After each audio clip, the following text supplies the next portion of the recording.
যিনি রাজনীতি করেন, যিনি লড়াই করেন, যিনি বিপ্লবী, যিনি সংগ্রামী, তার মৃত্যুটা হবে একটা সংগ্রামের মধ্য দিয়ে, একটা রাজপথে, একটা গ্লোরির মৃত্যু। আমি সঞ্চয়, আমি ঘূর্ণি, আমি পথ সম্মুখে যাহা পাই যাই চূর্ণি। কোথাও গিয়া চুরির মতো হামলা করার মতো পোলা আমরা না। যেই রাঘব বোয়ালরা তাদের ছানাপোনা পাঠিয়ে চাঁদাবাজি করাবেন ঢাকা হাটের মধ্যে, আমি সংসদে দাঁড়াইয়া বিসমিল্লাহ বইলা প্রত্যেকের নাম প্রকাশ করে দিই। ইলেকশনটা আমাদের লড়াইয়ের একটা অংশ। আমরা এমন একটা জায়গা তৈরি করতে চাই যাতে বাংলাদেশে এই যে হাজার হাজার কোটি টাকার নির্বাচন, এই যে মানুষকে ভয় দেখিয়ে নির্বাচন, এই জায়গা থেকে সরে যেন ভালোবাসার নির্বাচন, ভালোবাসার একটা দেশ এবং ইনসাফের একটা দেশ তৈরি হয়। স্মৃতি দিয়ে ঘেরা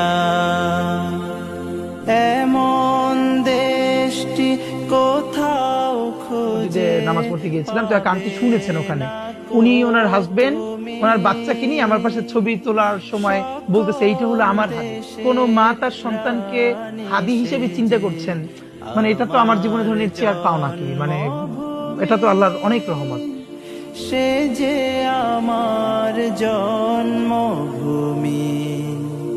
সে যে আমার জন্মভূমি। যদি এমপি হইতে পারি ইনশাআল্লাহ, বাকি 299 জন এমপি চান বের করে ফেলবো।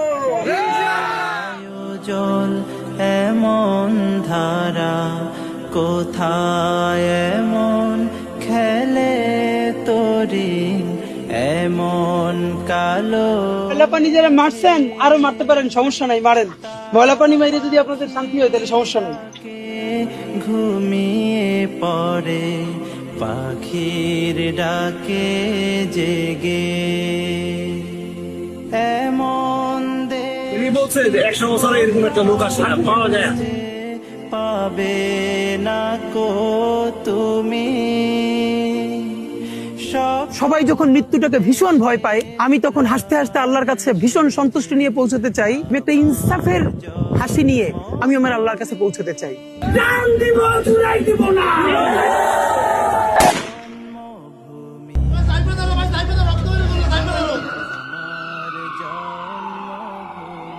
সিঙ্গাপুরে চিকিৎসাধীন ইনকিলাব মঞ্চের মুখপাত্র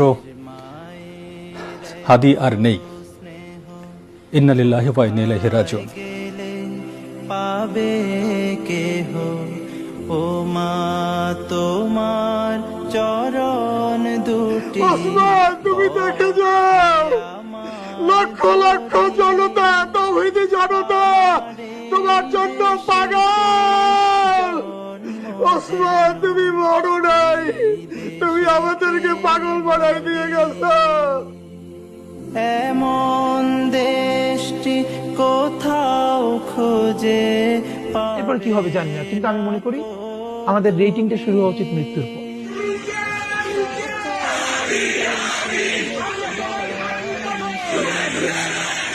আমার জন্মভূমি।